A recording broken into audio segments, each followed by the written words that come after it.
তারিখ ইবনে জারির তাবারিতে লিখে হযরতে আমেনা আমার নবীকে যখন পেটে ধারণ করলেন, মাত্র কয়েক মাস গিয়েছে। আমেনা যখন রাস্তা দিয়ে হেঁটে যায়, আমেনা যখন কারো সঙ্গে দেখা করতে যায়, শরীর থেকে মিশকে আম্বরের ঘ্রাণ বের হয়ে যায়। পুরা মক্কার মানুষের কাছে খবর ছড়িয়ে পড়ল, কিছুদিন আগে আমেনার স্বামী ইন্তেকাল করেছে।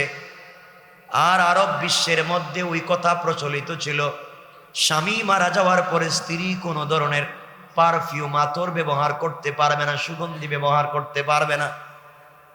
তাহলে আমেনা কেমন স্বামী, আমেনা কেমন স্ত্রী? স্বামী মারা যাওয়ার পরে সে নিজের শরীরে আতর পারফিউম সুগন্ধি লাগাইয়া মক্কার অলিতে গলিতে ঘুরে বেড়ায়। এই খবর আস্তে আস্তে করে আব্দুল মুত্তালিবের কানে চলে আসলো, হযরতে আব্দুল্লাহর বাবার কান পর্যন্ত চলে আসলো। আব্দুল মুত্তালিব একদিন বাড়িতে গেলেন, নিজের স্ত্রীকে ডাকলেন আর ডেকে বললেন, শোনো, আমার ছেলে আব্দুল্লাহ কিছুদিন হলো মাত্র ইন্তেকাল করেছে। আমার ছেলের বউ আমেনা আমার ছেলের ইন্তেকালের পরে সুগন্ধি ব্যবহার করে রাস্তাঘাটে যায়, কোনো প্রয়োজনে কোথাও যায়, মানুষ আমার কাছে বলেছে তার শরীর থেকে ঘ্রাণ বের হয়। আব্দুল মুত্তালিবের স্ত্রী বলছেন, ও স্বামী, আমিও তোমাকে বলতে চাই, আপনি তো বলেছেন রাস্তাঘাটে মানুষ বলেছে আমেনা যখন গোসল করবার জন্য ওয়াশরুমে ঢুকে যায়, আর ওয়াশরুম থেকে গোসল করে যখন বাথরুম থেকে গোসল করে বের হয়ে যায়, তখন আমার মনে হয় পুরা বাথরুমের ভিতরে জান্নাতি মিশকে আম্বর কে যেন ঢেলে দিয়েছে। আমিও তো আশ্চর্য হচ্ছি, এত সুগন্ধি কোথা থেকে এলো? তো মক্কার কোন সুগন্ধি মনে হয় না, কোথ থেকে আমিনা পেয়েছে? আমরা জানতে চাই আমিনাকে ডাকা হলো। হযরতে আমেনা হাজির হলেন। আব্দুল মুত্তালিব বলেন, আম্মা জান, বলো তো, আমার ছেলে মারা যাওয়ার পরে তোমার এমন পরিবর্তন কেন লক্ষ্য করছি? তুমি কেন পারফিউম ব্যবহার করো, সুগন্ধি ব্যবহার করো, কোথায় পেয়েছো? হযরতে আমেনা চোখের পানি ছেড়ে দিয়েছেন আর ডাক দিয়ে বলেছেন, আব্বা জান, আমিও আপনাকে বলতে চাই, কিছুদিন হলো বলবো বলবো বলে আমার বলা হয় না। আব্বা জান, আমার মনে হয় যেই দিন থেকে আমার পেটে আব্দুল্লাহর সন্তান এসেছে, আমার মনে হচ্ছে ওই দিন থেকে আমার শরীরের মধ্যে আমি কোনো সুঘ্রাণ লাগাই না। পেটে যে দিন এসেছে ওই দিন থেকে আমি তো দেখি আমার পুরা বডি মিশকে আম্বার হয়ে গিয়েছে। শুধু আব্বা জান তা না, আজ আমি কিছু কথা বলতে চাই। তারিখ ইবনে জারির তাবারিতে লিখে হযরতে আমেনা বলছেন, আব্বা জান, যেদিন আমার সন্তান আমার পেটে এসেছে কেমনে আমি বুঝলাম আপনাকে বুঝাই। একদিন আমি শুয়ে আছি, শোয়ার মধ্যে দেখে হঠাৎ করে তিনজন মহিলা আমার ঘরে ঢুকেছেন, কিন্তু খবরদার করে দিয়েছেন কথা পর্যন্ত বলতে পারি না। আব্দুল মুত্তালিব বলেন, কি বলতে চাও, কে ঘরের ভিতরে ঢুকেছে? হযরতে আমেনা বলছেন, আব্বা জান, চারজন মহিলা এসেছে, তিনজনের নাম বলতে পারি, একজনের নাম আমি জানি না। কারা এসেছে? হযরতে আমেনা বলছেন, আব্বা জান, এক নম্বরে যে এসেছে হযরতে ঈসা আলাইহিস সালাতু ওয়াস সালামের মা হযরতে মারিয়াম। আল্লাহু আকবার বলে। আরেকজন পরিচয় দিয়েছেন, তিনি ফেরাউনের স্ত্রী হযরতে আসিয়া। আরেকজনকে দেখলাম খুব লম্বা চৌড়া হালকা পাতলা মানুষ, জিজ্ঞাসা করলাম, আপনি কে? তিনি বললেন, হযরতে মুসা আলাইহিস সালামের বোন কুলসুম। এই তিনজন আসলেন, আমার কপালে চুম্বন করলেন, আমার দুই গালে চুম্বন করলেন। আব্বা জান আমার জন্য কিছু গিফট আর হাদিয়া নিয়ে আসলেন, ওগুলা আমি আমার ঘরের ভিতরে রেখে দিয়েছি। আব্বা জান, তিনটা ফুল আপনাকে দেখাতে চাই।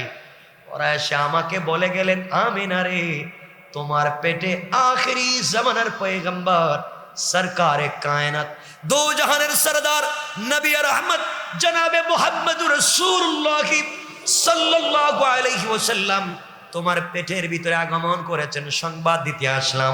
তিনি এসে গিয়েছেন। এর অর্থ হলো আমাদের স্বামী জান্নাতি, যিনি আমাদের স্বামী হবেন তিনি তোমার কাছে আমানত হিসাবে এসেছেন। খবরদার আমাদের স্বামীর সঙ্গে কোন ধরনের অন্যায় করা যাবে না। সুবহানাল্লাহ জোরে বলেন। আব্দুল মুত্তালিব কথাগুলো শুনতেছেন, কিছুই বুঝে উঠতেছেন না। হযরত আমেনা বলছেন, আব্বা জান আরো বলতে চাই, যেই দিন থেকে মনে করেছি আমার পেটে সন্তান এসেছে, ওই দিন থেকে আমি যখন রাস্তায় বের হই, রাস্তায় বের হওয়ার পরে আকাশের মেঘমালা আমাকে ছায়া দিতে থাকে, রাস্তার ধুলি বালু আমাকে সালাম দিতে থাকে, আর সবাই বলতে থাকে আহলান সাহলান আখিরি জামানার পয়গম্বরকে।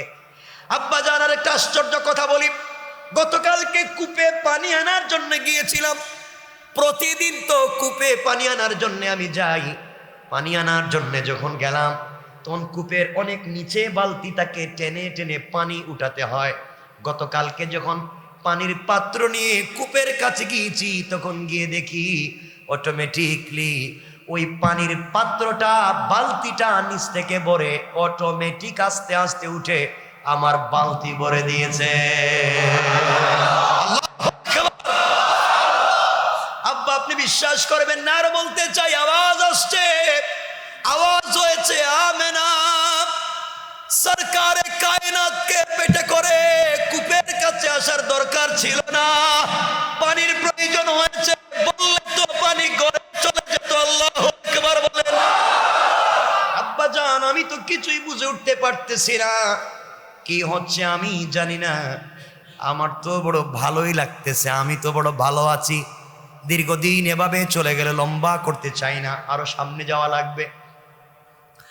দিন শেষে এক পর্যায়ে যখন রাসূল পাক সাল্লাল্লাহু আলাইহি ওয়াসাল্লাম পৃথিবীতে আসার আগমনের সময় হয়ে গেল, আমার বন্ধুগণ কথাগুলো বুঝবেন, রাসূল পাক সাল্লাল্লাহু আলাইহি ওয়াসাল্লাম পৃথিবীতে আগমন করার সময় যখন গনিয়ে আসলো, দুনিয়ার জমিনে আগমন করলেন, যেই দিনে যেই সময়ে আগমন করলেন, হযরতে আমেনা বলেন নবীজি সাল্লাল্লাহু আলাইহি ওয়াসাল্লাম যেদিন আগমন করলেন, আমার সন্তান যেদিন পৃথিবীতে ভূমিষ্ঠ হলো, পৃথিবীর সকল বাচ্চারা ভূমিষ্ঠ হওয়ার সময় তাদের শরীরে ময়লা লাগানো থাকে, পরিষ্কার করতে হয়, রক্ত লাগানো থাকে।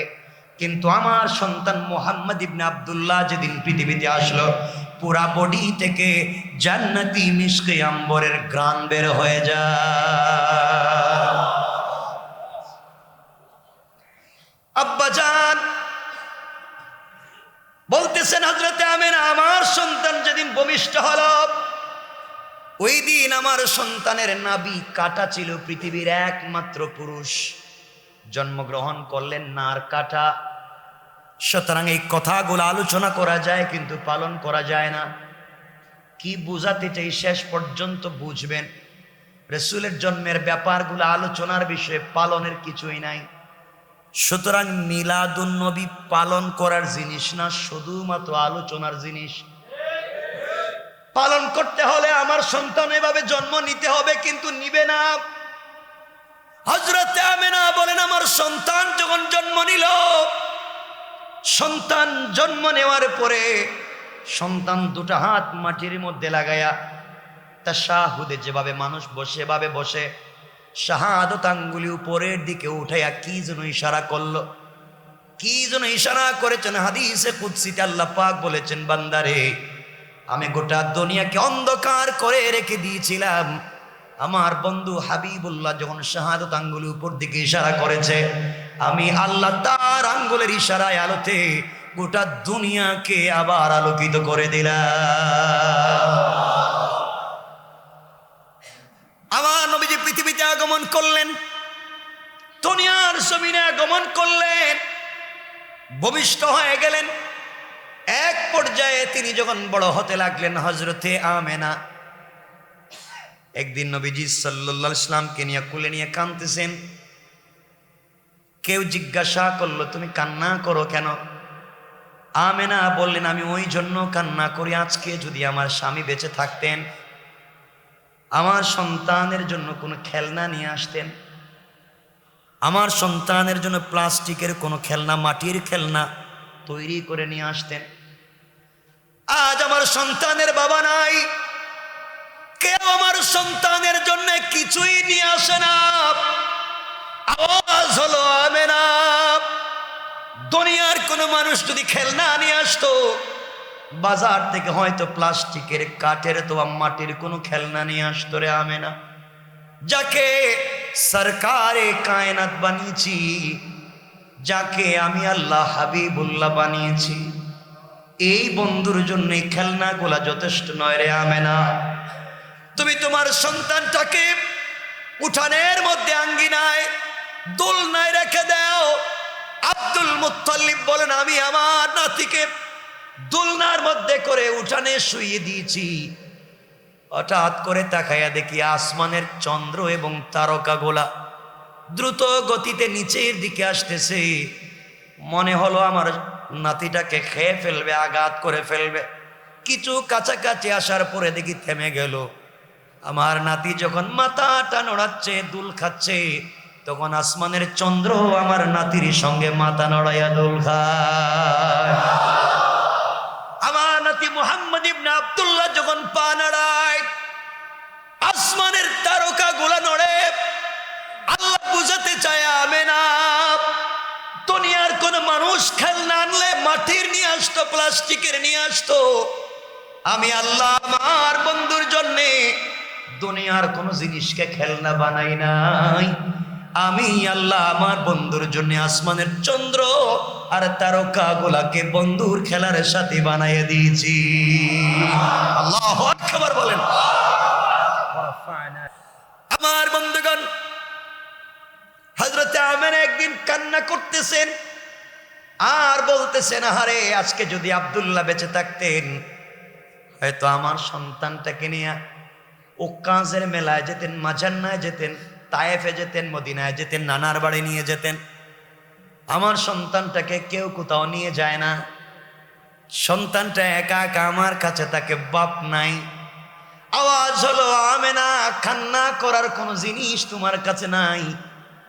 মুহাম্মদকে নিয়ে যদি তার বাবা কোথাও সফরে যেত, বড় জোরক কাজের মেলায় যেত, অথবা মাজান্নায় যেত, তায়েফে যেত, আর কোথায় যাবে? আমি আল্লাহ যাকে বন্ধু বানিয়েছি, আমি আল্লাহ গোটা আলমের জন্য রহমত যাকে বানিয়েছি, তাকে আমি শুধু কাজের মেলায় সফর করাতে চাই না রে আমেনা।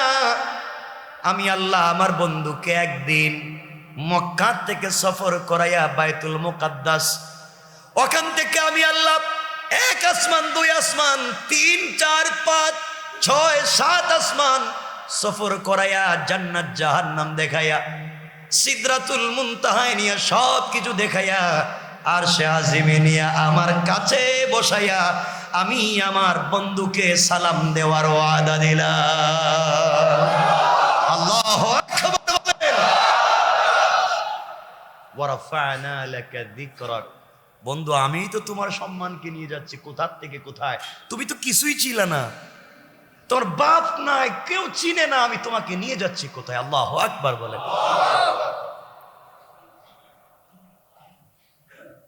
সুতরাং রাসূল সাল্লাল্লাহু আলাইহি ওয়াসাল্লাম এখন বড় হচ্ছেন। এই আলোচনাগুলোর মধ্যে পালনীয় কিছু নাই। শুধু আলোচনা করা যাবে আর এই মজা পাবেন, বাট পালন করার কিছু নাই, কারণ এখনো রাসূলের কাছে নবুয়ত আসেনি। কথা বুঝতে পেরেছেন?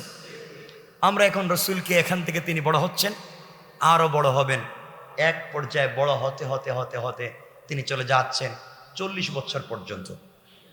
কত বছর পর্যন্ত? 40 বছর পর্যন্ত। আমরা এখান থেকে কিছু কথা সংক্ষেপ করে করে বোঝাবার জন্য আপনাদেরকে বলতে চাইব। আল্লাহ পাক রব্বুল ইজ্জত ওয়াল জালাল বলছেন, বন্ধু, তুমি যখন বড় হয়ে যাচ্ছ, কথাগুলো বুঝবেন, তুমি যখন বড় হয়ে যাচ্ছ,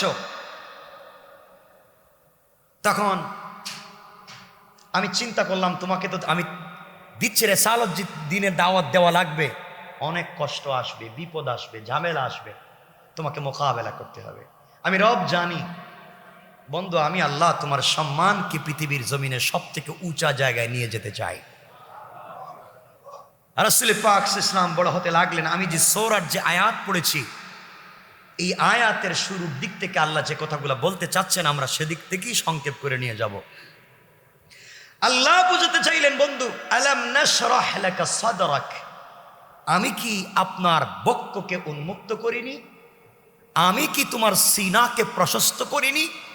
সিনা চাক করা, সিনা কাটা 2 বার অথবা 3 বার বাচ্চাকালীন সময়ে, রাসূল সাল্লাল্লাহু মেরাজে যাওয়ার সময়। এই কথাগুলা মৌলিক বিষয় নয়। আমি কি তোমার সিনাকে প্রশস্ত করিনি? এই কথা আল্লাহ পাক রব্বুল ইজ্জত ওয়াল জালাল বলছেন। এরপর আল্লাহ বলছেন ওয়া ওয়াদানা আনকা ওয়িসরাক, আমি কি তোমার বোঝাকে হালকা করিনি? কথাগুলা বুঝবেন। কিসের বোঝা? বোঝা আসলে তো হালকা করতে হবে, বোঝাটা কি? এরপর আল্লাহ বলছেন আল্লাযী আনকাদা যহরাক, যা ছিল আপনার জন্য অতিশয় কষ্টের, দুঃখের, দুঃসহ, আমি তা হালকা করে দিয়েছি। কেমনে? আল্লাহ পাক রাসূল পাক সাল্লাল্লাহু আলাইহি ওয়াসাল্লামকে বলছেন আমি কি তোমার কষ্ট দূর করে দেইনি? মৌলিক আলোচনাগুলো বুঝবেন এখন কি বলতে চাই। যেই বোঝা তোমার জন্য কষ্টের ছিল, রাসূলের জন্য বোঝাটা কি? আল্লাহ পাক বলছেন বন্ধু, আমি যখন তোমাকে নবুয়তের জন্য তৈরি করছি, দ্বীনের দাওয়াত দিতে 2 জিনিস লাগে। কই জিনিস? 1 নম্বর ক্ষমতাও লাগবে, পাওয়ার ছাড়া সব জায়গায় দাওয়াত দিতে পারবে না। 2 নম্বর টাকা লাগবে। না টাকা লাগবে না? বলেন না কেন? 2টা জিনিস লাগবে। বুঝবেন কি বলতে চাই। বন্ধু, দ্বীনের দাওয়াত দিতে 2 জিনিসের প্রয়োজন। একটা হচ্ছে মোটামুটি কিছু পাওয়ার ক্ষমতা লাগবে, সব জায়গায় দাওয়াত দিতে গেলে কিছু টাকাও লাগবে। আপনার ক্ষমতাও নাই, টাকাও নেই। আল্লাহ বোঝাতে চাচ্ছেন বন্ধু, আমি তোমার চাচা আবু তালেবকে, তার দিলকে তোমার প্রতি নরম করে দিয়ে আমি আল্লাহ তোমার ক্ষমতা বাড়িয়ে দিয়েছি। আবু তালেব যদিও মুসলিম নয়, কিন্তু মক্কায় আবু তালেব যতদিন বেঁচে ছিলেন, রাসূল দ্বীনের দাওয়াত দিতে কারো ক্ষমতা ছিল না বাধা দেওয়ার। আল্লাহ বলছেন বন্ধু, ক্ষমতার জন্য, পাওয়ারের জন্য আমি আল্লাহ তোমার চাচার দিলকে নরম করে তোমার প্রতি দুর্বল করে দিয়েছি, যেন তার ক্ষমতা বলে তুমি দ্বীনের দাওয়াত দিতে পারো। 1 নম্বর, যে বোঝা তোমার জন্য কষ্টের ছিল, বুঝবেন। 2 নম্বর বন্ধু, দ্বীনের দাওয়াত দিতে টাকা লাগে। আমি আল্লাহ মক্কার সবথেকে ধনী এক মহিলাকে তোমার প্রতি আসক্ত করে দিয়েছি, দুর্বল করে দিয়েছি। এই মহিলাটা তোমাকে বিয়ের মাধ্যমে তার সমুদায় সম্পত্তি তোমাকে ওয়াকফ করে দ্বীনের রাস্তায় দিয়েছে। তুমি তার টাকা ব্যয় করে করে দ্বীনের দাওয়াত দিয়েছো। সুবহানাল্লাহ বলেন।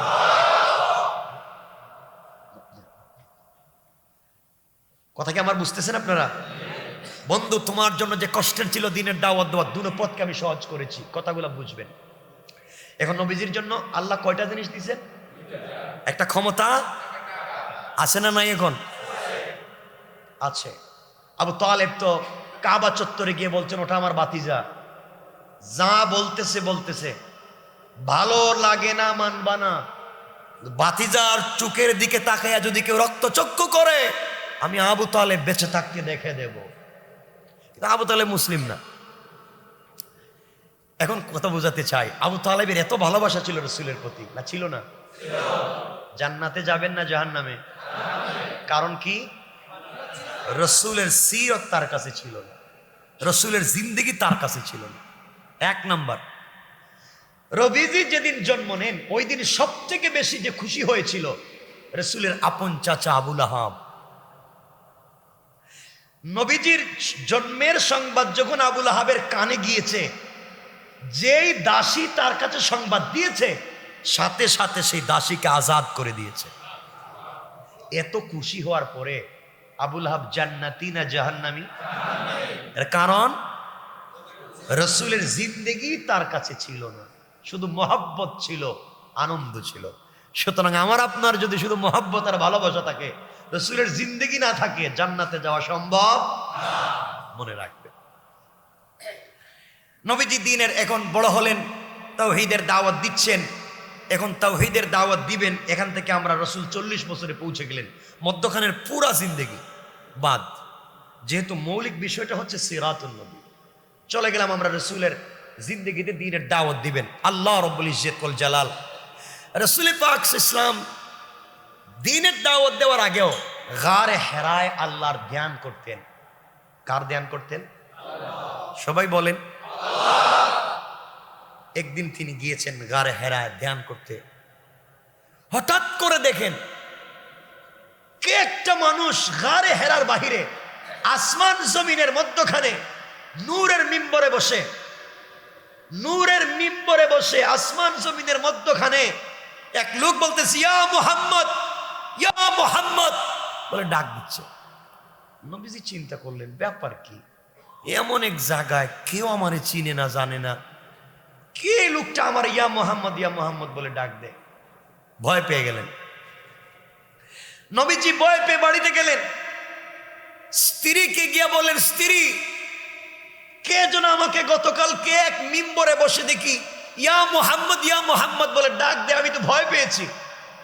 খাদিজাতুল কুবরা বলছেন স্বামী, আমি আপনাকে খুব ভালো করে চিনে জানি, আপনার প্রেমে পড়ে আপনাকে ভালোবেসে বিয়ে করেছি।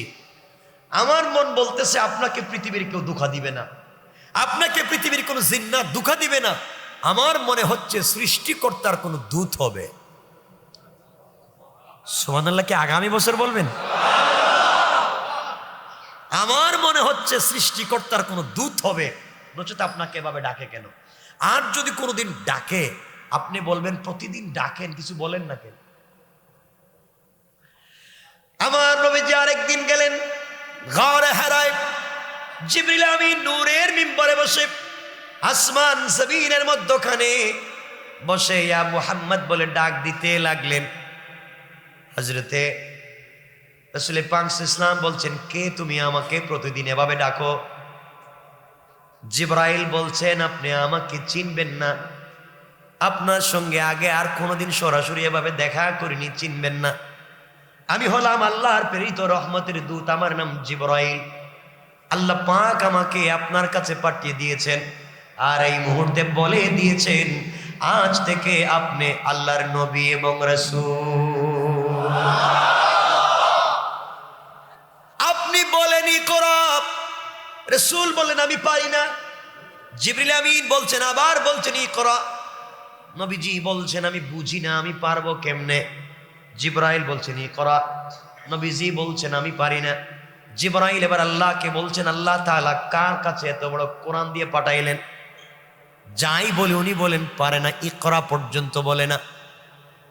আল্লাহ রাব্বুল ইজ্জত ওয়াল জালাল বললেন, ও জিবরাইল, যাকে বন্ধু বানিয়েছি, যাকে হাবিবুল্লাহ বানিয়েছি, হাবিব তো ওই বন্ধুর নাম, খলিল অর্থ বন্ধু, হাবিব অর্থ বন্ধু। খলিল ওই বন্ধুকে বলা হয় বন্ধুত্ব করে শুধু নেয়, দেয় না। কি করে? আমি খলিল বন্ধু, যেমন ইব্রাহিমকে খলিল বানিয়ে বলেছেন ইব্রাহিম খলিলুল্লাহ, সন্তানের কোরবানি নিয়েছেন, নিজেকে আগুনে ফেলাইয়া কোরবানি নিছেন, জানেন নাই? খলিল এই বন্ধুর নাম শুধু কোরবানি নেয়, হাবিব এই বন্ধুর নাম যাকে ভালোবেসে কিছু নেয় না, বরং সব কিছু দিয়া দেয়। আল্লাহু আকবার। আমি তো তাকে হাবিবুল্লাহ বানিয়েছি।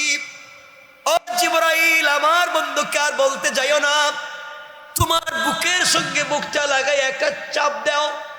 তুমি আমার বন্ধুর বুকের সঙ্গে বুক লাগাইয়া চাপ দেওয়ার দায়িত্ব তোমার।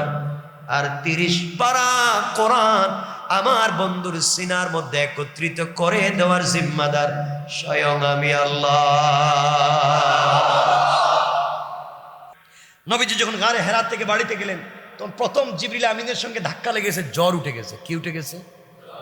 কি উঠছে? জ্বর উঠেছে। বাসায় যাওয়ার পরে তো কম্বল দিয়ে শুয়ে আছেন হযরতে খাদিজা, আমাদের মা খাদিজাতুল কুবরা রাদিয়াল্লাহু তাআলা আনহা। 70 বছর বয়সেও নবীজির জন্য খাবার নিয়ে সেই গারে হেরায় যেতেন। মাঝে মাঝে তো কাপড়ে পেঁচ লেগে পড়ে যেতেন। জিবরিল আমিন কতবার হযরতে খাদিজাকে সালাম দিয়েছেন, সুবহানাল্লাহ বলেন। খাদিজা বলছেন, স্বামী আজকে এসে আপনি কোনো কথা না বলে শুয়ে পড়লেন, কি হয়েছে? খাদিজা বলছেন, আমার প্রচন্ড জ্বর উঠেছে। নবীজি বলেছেন, আমার প্রচন্ড জ্বর উঠেছে। এর জন্য কেন জ্বর উঠেছে? খাদিজা সব কিছু শুনলেন। শোনার পরে তিনি একজনের কাছে নিয়ে গেলেন। সে ঘটনাগুলো লম্বা করতেছি না, নিয়ে গেলেন। সে বলছে যে রাসূল পাক সাল্লাল্লাহু আলাইহি ওয়াসাল্লাম যা বলেছেন তাই। আল্লাহ রাসূল বলছেন, আমি আজ থেকে নবী এবং রাসূল। আল্লাহ আমার কাছে তাওহীদ এবং রিসালাত দিয়েছেন। আল্লাহ বলছেন আজকের থেকে আমি তাওহীদ এবং রিসালাতের দাওয়াত দিব। পৃথিবীতে বেঁচে থাকতে হলে আর কারো পূজা করা যাবে না, কারো অনুসরণ করা যাবে না, একমাত্র আল্লাহর তাওহীদ এবং আমার রাসূলের রিসালাত, এটা মানতে হবে। এই কথা শুনবার পরে মা খাদিজাতুল কুবরা বলছেন, স্বামী আপনি কি এখনো কাউকে দাওয়াত দিয়েছেন? নবীজি বলছেন, না না, কালিমা শুনলাম আর এই বাসায় এসে জোর উঠলো, শুয়ে পড়লাম, কাউকে এখনো দাওয়াত দেন নাই। খাদিজাতুল কুবরা বলছেন, স্বামী আপনাকে খুব ভালো করে চিনি, আপনি যা বলেছেন বিন্দু মাত্র আমার সন্দেহ নাই, আমারও বিশ্বাস হয় আপনি আল্লাহর প্রেরিত মহান কোনো ব্যক্তিত্ব হবেন। আমিও দেরি করতে চাই না, প্রথম কালিমার জন্যে আপনি আমাকে মুসলমান বানায়া দেন। একজন স্ত্রী, ভালো করে বুঝবেন, একজন স্ত্রী প্রথম মুসলমান স্বামীর কাছে। কিন্তু আপনি যত বড় বুজুর্গ হন, কেউ না চিনলে আপনার বউ আপনারা চিনে।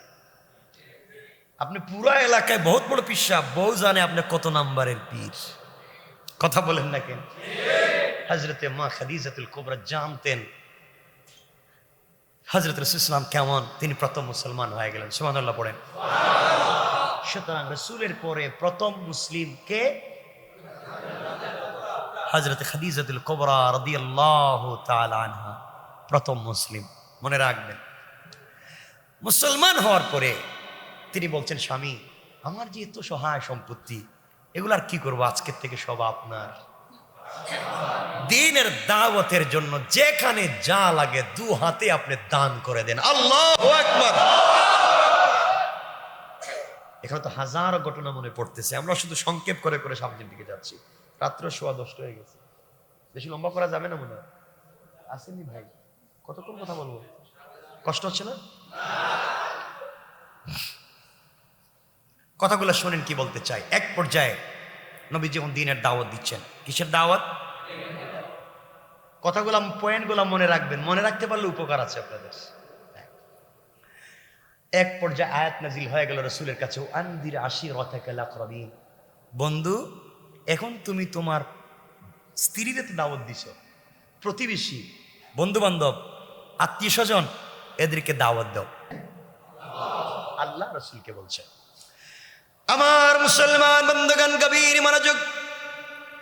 আল্লাহ রাব্বুল ইজ্জত ওয়াল জালাল জানিয়ে দিলেন, বন্ধুরে এবার তুমি দ্বীনের দাওয়াত দিতে থাকো।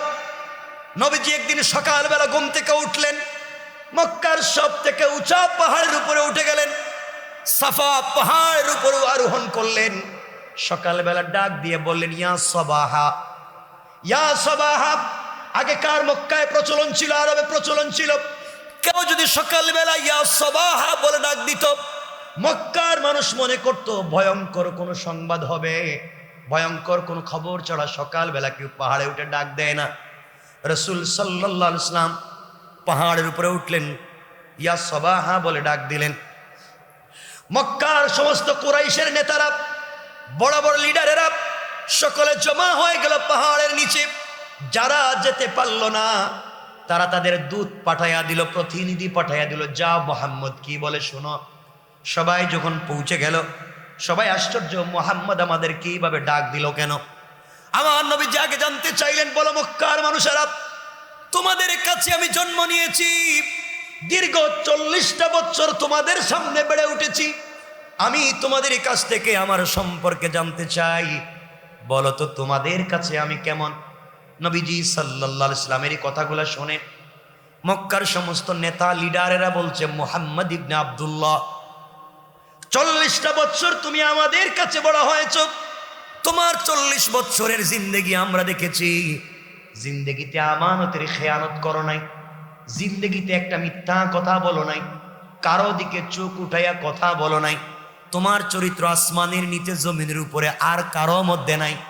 সুতরাং তুমি আমাদের কাছে চির বিশ্বস্ত, আল আমিন। তুমি কোনো কথা বলবে আমরা মানব না, তা হতে পারে না। আমরা যে কেউ হতে পারি, যেভাবেই হতে পারে, কিন্তু তুমি আমানতদার। মনে রাখবেন, সকল মানুষ এক বাক্যে বলছে, মুহাম্মদ ইবনে আব্দুল্লাহ আমানতদার। এবার নবীজি বলছেন, শোনো, আমি যদি তোমাদের কাছে কোনো সংবাদ, সুসংবাদ অথবা দুঃসংবাদ দিই, তোমরা কি মেনে নিবে? সবাই বলতে লাগলো, কোনো কথা নাই, কিল কাল নাই, জানতেও চাইব না, সোজা মেনে নিব। এবার নবীজি বললেন, শোনো, আমি যদি বলি এই পাহাড়ের অপর প্রান্ত থেকে কোনো বিরুদ্ধবাদীরা তোমাদের উপরে আক্রমণ করতে আসতে পারে, তোমরা কি আমার কথাগুলা মানবে? সকল মক্কার নেতা লিডারেরা বলছে, মুহাম্মদ ইবনে আব্দুল্লাহ রে, তুমি কোনো কথা বলতে দেরি হবে, নির্দ্বিধায় মানতে আমাদের 1 সেকেন্ডও দেরি হবে না। এই কথাগুলো তারা বলল। এবার নবীজি বলছেন, ও কুরাইশেরা, ও মক্কার মানুষেরা শোনো, পাহাড়ের অপর প্রান্ত থেকে বিরুদ্ধবাদীরা তোমাদের উপর আক্রমণ করে নিঃশেষ করে দেবে, এর চাইতে ভয়ঙ্কর সংবাদ আমার কাছে আছে। কি বলতে চাও বলো? নবীজি বলছেন, শুনো রে, আজ থেকে আমি নবী এবং রাসূল, আসলিম তাসলাম, ইসলাম কবুল করো, শান্তিতে থাকবা। আজ থেকে মূর্তি পূজা করা যাবে না, আজ থেকে দুনিয়ার কোন জিনিসের পূজা করা যাবে না। এই জমিন একমাত্র আল্লাহর, এই জমিনে হুকুম চলবে আল্লাহর, এই জমিনে তাওহীদ চলবে আল্লাহর। সাথে সাথে আমাকে নবী এবং রাসূল হিসাবে স্বীকৃতি দেওয়া লাগবে, আমি আখিরি জামানার পয়গাম্বর। আজ থেকে তোমরা যদি তা না মানো, দুনিয়ায় তোমরা অপদস্থ হবে, ইন্তেকালের পরে ভয়ঙ্কর জাহান্নামে যাওয়া লাগবে। আর যদি তোমরা মেনে ফেলো, জান্নাতে তোমরা চলে যাবে। এই কথাগুলো শুনবার পরে কথাগুলো ভালো করে বুঝবেন, কে বোঝাতে চাই। পুরা মক্কার মানুষ কিং কর্তব্য বিমূঢ়। মুহাম্মদ কি হঠাৎ করে শোনালো?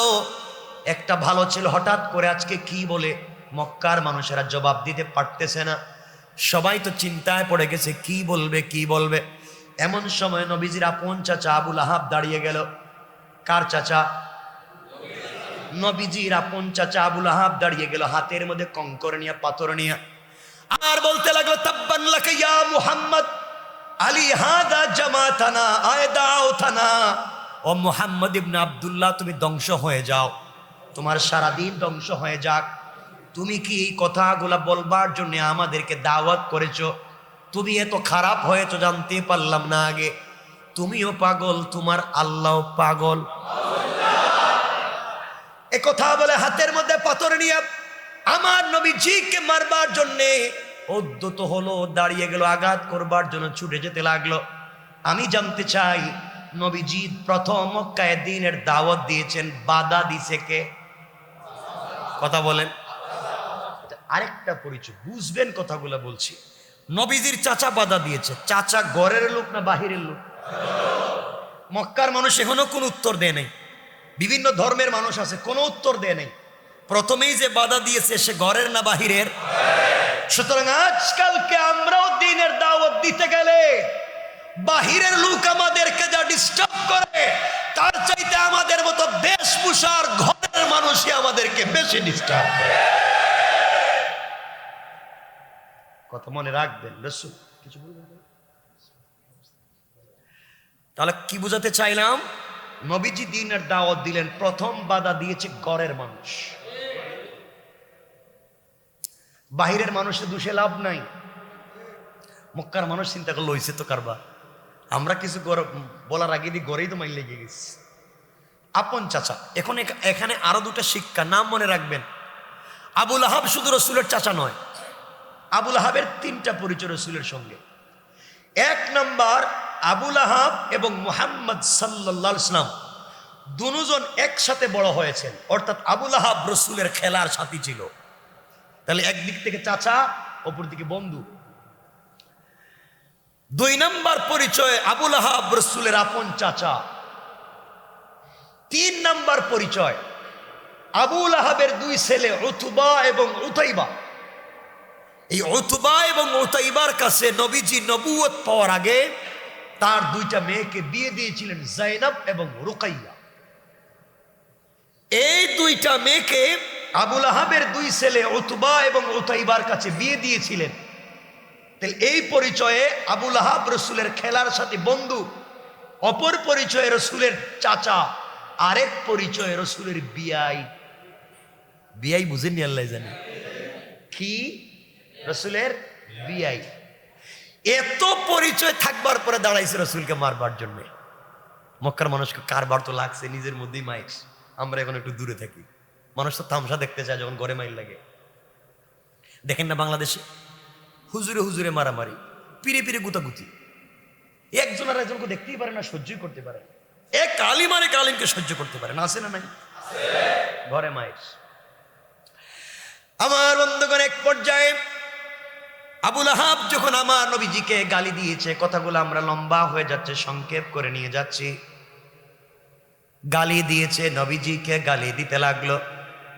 নবীজি উপর দিকে হাত উঠাইয়া বললেন, আল্লাহ তাআলা, আমার চাচা আমাকে গালি দিয়েছে, আমার যায় আসে না, আমাকে কষ্ট দিয়েছে, আমার যায় আসে না, কিন্তু আল্লাহ তোমাকে গালি দিয়েছে, আমার সহ্য হয় না।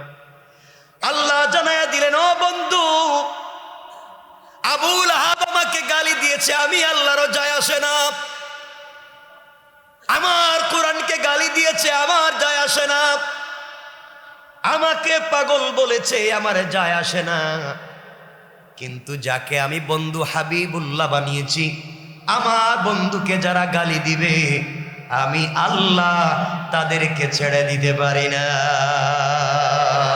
আল্লাহ আল্লাহ বলতেছেন, আমার বন্ধুকে গালি দিলে আমি ছেড়ে দিতে পারি না। আমরাও বলছি, আমরা আশিকে রাসূল, আমার রাসূলকে কেউ গালি দিলে আমরা বরদাস্ত করতে পারি না। ঠিক কিনা বলে? আমরাও পারি না। আমার বন্ধুগণ, এক পর্যায়ে ভিন্ন লম্বা আলোচনা সংক্ষেপ করে বলছি, আল্লাহ আয়াত নাজিল করে দিলেন, তাব্বাত ইয়াদা আবি লাহাব। যে আবু লাহাব আমার রসুলকে গালি দিয়েছে, সে ধ্বংস, হাত পা ধ্বংস, সম্পত্তি ধ্বংস, সব বাদ। কিন্তু আল্লাহ বলতে গিয়ে এই সূরার মধ্যখানে আরেকটা কথা বলে দিয়েছেন, ওয়ামরাতুহু হাম্মালাতাল হাতাব। আগো পয়গম্বর আরবি শুধুমাত্র কেবলমাত্র আবু লাহাবকে ধ্বংস করেছি তা না, আমি আল্লাহ আবু লাহাবের স্ত্রী উম্মে জামিল, নাম মনে রাখবেন, উম্মে জামিল আপনার চাচি এবং বিআইন, সেই উম্মে জামিলকেও ধ্বংস করে দিয়েছি। কথা হলো, উম্মে জামিলের কথা আল্লাহ কেন আনলেন? উম্মে জামিলের জন্য তো রাসূল বদদুয়া করেন নাই। আল্লাহ বলেন, বন্ধুরে তুমি দ্বীনের দাওয়াত দাও, আর এই মহিলা তোমার রাস্তায় ডিস্টার্ব করে, রাস্তায় কাটা ফেলে দেয়, মানুষের বাড়িতে বাড়িতে গিয়ে তোমার নামে বদনাম করে, গীবত শেকায়ত করে, মানুষের বিরুদ্ধাচরণ, মানুষকে তোমার বিরুদ্ধে বিদ্বেষপূর্ণ বানাইয়া দেয়। এই জন্যে আমি আল্লাহ ওই মহিলাকেও ধ্বংস করে দিলাম। কে বলছেন? আরো জোরে বলেন। সুতরাং আমি বুঝাতে চাই, যারা গোপনে গোপনেও আল্লাহ রসুলকে গালি দেয়, আল্লাহ বলছেন বদদুয়া করো আর না করো, আমার হাত থেকে ছুটতে পারবে না। এটা কেমনে আপনাদেরকে এক মিনিটে বুঝাই, এখন বুঝাতে চাই এই কোরআন আর রসুলের সিরাত কেমন। এই উম্মে জামিল একদিন আমার নবীকে মারবার জন্য হাতের মধ্যে কতগুলো পাথর নিয়ে, কাঁধে দুইটা পাথরের বস্তা নিয়ে আমার নবীজিকে মারবার জন্যে কাবা চত্বরে পুরা মক্কা নগরী খুঁজে না পেয়ে কাবার দিকে যায়। আমার রাসূল সরকারে কায়নাত, দু জাহানের সরদার নবী রহমত জনাবে মুহাম্মদ রাসূলুল্লাহ সাল্লাল্লাহু আলাইহি ওয়াসাল্লাম হযরতে আবু বকরকে সঙ্গে নিয়ে কাবা চত্বরে আবু বকর শুয়ে আছে, আবু বকর বসে আছেন, আর আবু বকরের রানের উপরে আমার নবীজি মাথা রেখে শুয়ে আছেন। নবীজি কোরআন তেলাওয়াত করেন, আবু বকর শোনেন। হযরতে আবু বকর তাকাইয়া দেখেন নিজের রানের উপরে নবীজির মাথাটা মুবারক রেখে শুয়ে আছেন। আবু বকর তাকাইয়া দেখে, একবার আসমানের সূর্যের দিকে তাকায়, আর একবার রসুলের চেহারা মুবারকের দিকে তাকায়। আবু বকর এই তাকাতে তাকাতে সিদ্ধান্তে উপনীত হলেন, আসমানের সূর্যের চাইতে আমার রসুলের চেহারা আরো কোটি গুণ বেশি সুন্দর দেখা যায়। আমার বন্ধুগণ, এক পর্যায়ে হযরতে আবু বকর শুনতে পেলেন নবীজি কোরআন তেলাওয়াত করেন। ভালো করে বুঝবেন, নবীজি কোরআন তেলাওয়াত করেন, আবু বকর নিজের কানে শুনেন। হযরত রাসূল পাক হযরতে আবু বকরের রানের উপরে শুয়ে আছেন।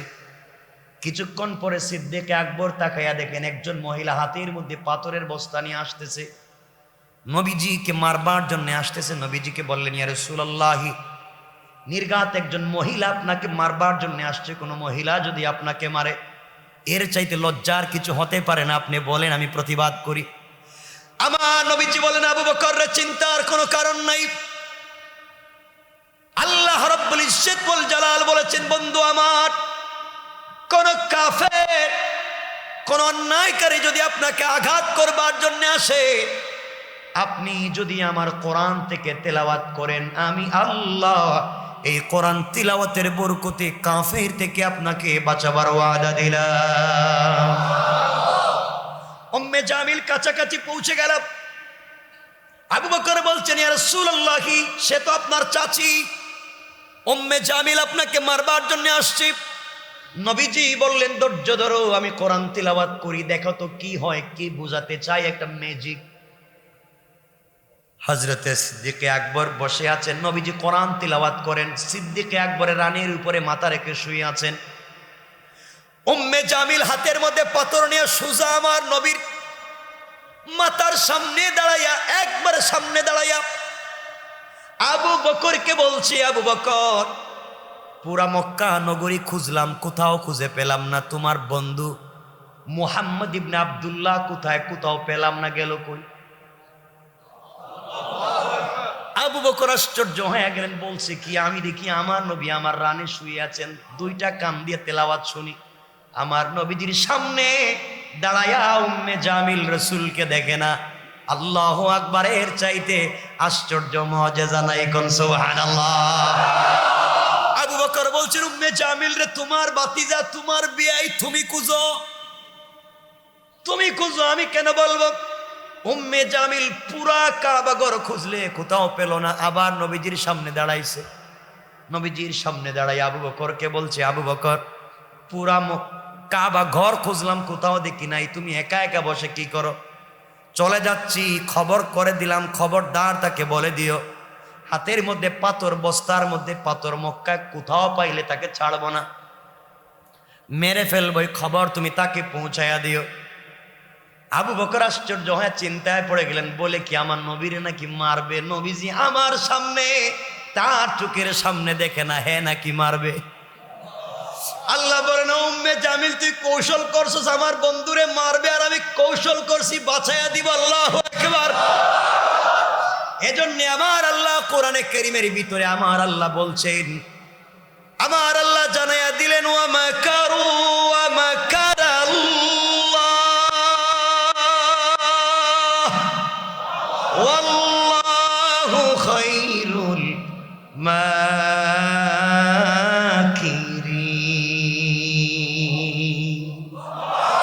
তোমরা যে কৌশল করে দিনকে মুছে দিতে চাও রে গোলাম, তোমরা জানো না তোমাদের কৌশল যেখানে শেষ, এর 1000 কিলোমিটার দূর থেকে আমি আল্লাহর উত্তম কৌশল শুরু হয়ে যায়, কোন সুবহানাল্লাহ।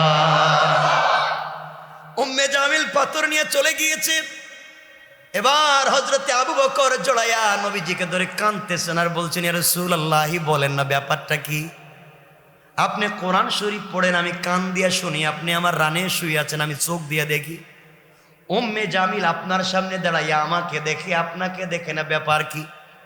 নবীজি জানাইয়া দিলেন, ও আবু বকর, আমার আল্লাহ আমাকে জানিয়ে দিয়েছেন, কোন কাফের, কোন অন্যায়কারী, কোন জালেম যদি আমাকে আঘাত করবার জন্য আসে, ওই সময়ে যেন আমি আমার আল্লাহর কোরআন থেকে তেলাওয়াত করি। আল্লাহ জানাইয়া দিয়েছেন, হিজাবাম মাসতুরা, আকাশ থেকে একটা গোপন পর্দা পাঠাইয়া ওই কাফের আর আমার মধ্যখানে আজীবনের মতো পার্টিশন সৃষ্টি করে দে। আল্লাহু